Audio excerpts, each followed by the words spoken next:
With the boiler room having been on the west side for nearly a decade, we can testify again and again to the power of intentionally loving our neighbors and watching the Holy Spirit take that simple effort and use it to completely transform a person. This is seen in a young woman from the neighborhood who was baptized a few years ago in the boiler room yard. We'll call her Alexis.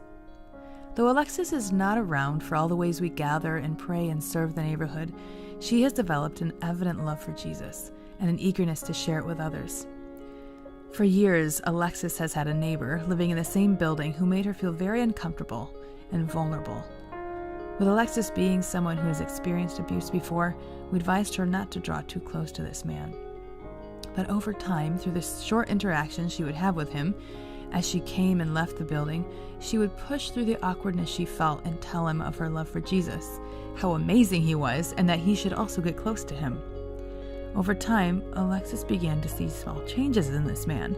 He began to soften and at times would ask her to pray for him when he was going through difficult things. One day, to her surprise, he asked if he could pray for her when he saw she was struggling.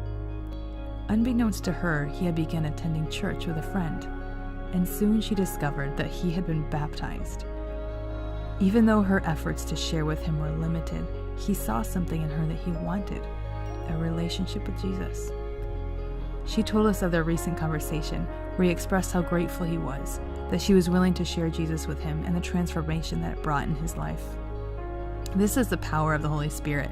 We cannot plan for these specific moments, but we can anticipate God to work in these kinds of ways as we seek Him in prayer, pursue justice in this neighborhood, and seek God's mission to make disciples on the West Side.